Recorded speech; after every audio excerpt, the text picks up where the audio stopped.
دان ٹوٹتا ہے تو وہ اس وقت تو کچھ نہیں کہتا، جواب نہیں، کیونکہ حالت احرام میں ہے، وہ برائی کا جواب برائی سے نہیں دیتا. لیکن جب حج کے یہ دن ختم ہوتے ہیں تو وہ اپنے قبیلے کے پاس آتا ہے. اس کے قبیلے کے لوگ سینکڑوں کے افراد میں آ کے امیر المومنین حضرت عمر رضی اللہ تعالیٰ کی عدالت میں مقدمہ دائر کر دیں کہ جناب یہ ہمیں انصاف دیا جائے.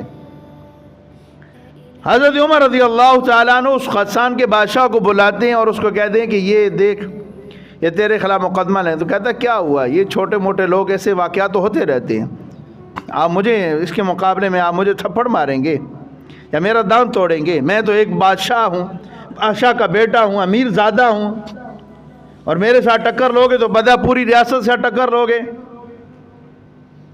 ہمارے ہاں استثناء کا یہ قانون پایا جاتا ہے نا، پاکستان میں بھی، فلاں کو بھی استثناء دے دو، فلاں کو بھی استثناء دے دو، فلاں کو بھی استثناء دے دو، ہر کسی کو استثناء دے دو بھائی.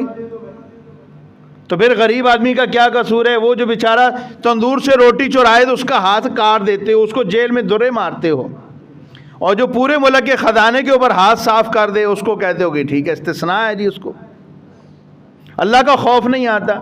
حضرت عمر رضی اللہ عنہ نے کہا کہ نہیں بھائی، اسلام میں بادشاہ اور ایک عام سپاہی، ایک عام شہری سب برابر ہیں. انصاف، اسلام کی نظر میں، انصاف کی عدالت میں سب برابر ہیں، سب کے ساتھ برابری کا سلوک ہوگا.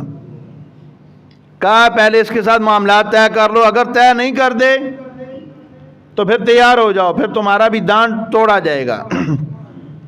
اس کے ساتھ معاملات طے کر لو، اس کو معافی اس سے مانگ لو.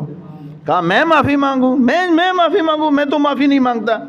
اکڑ گیا، نہیں میں نہیں معافی مانگتا. حضرت عمر رضی اللہ عنہ نے کہا، پھر کہا کہ دیکھو اسلام کا معاملہ ایسا نہیں، اسلام کی عدالت میں سب برابر ہیں. کہنے لگا اچھا اس سے بہتر تھا تو پھر میں عیسائی ہو جاؤں، پھر واپس عیسائی ہو جاؤں.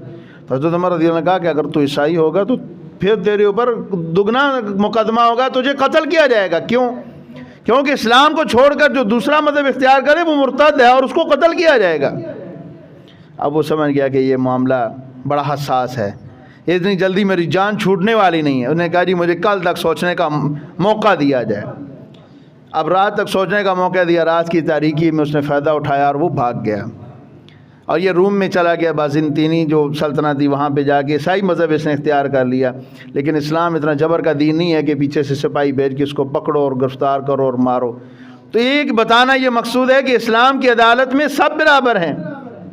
رسول اللہ صلی اللہ علیہ وسلم کے بعد بنو مخزوم کی عورت جس نے چوری کی تھی، رسول اللہ صلی اللہ علیہ وسلم نے حکم دیا، قرآن کی آیت نازل ہو چکی، والسارق والسارقۃ فقطعوا ایدیہما، فرمایا چور مرد ہو یا عورت، میں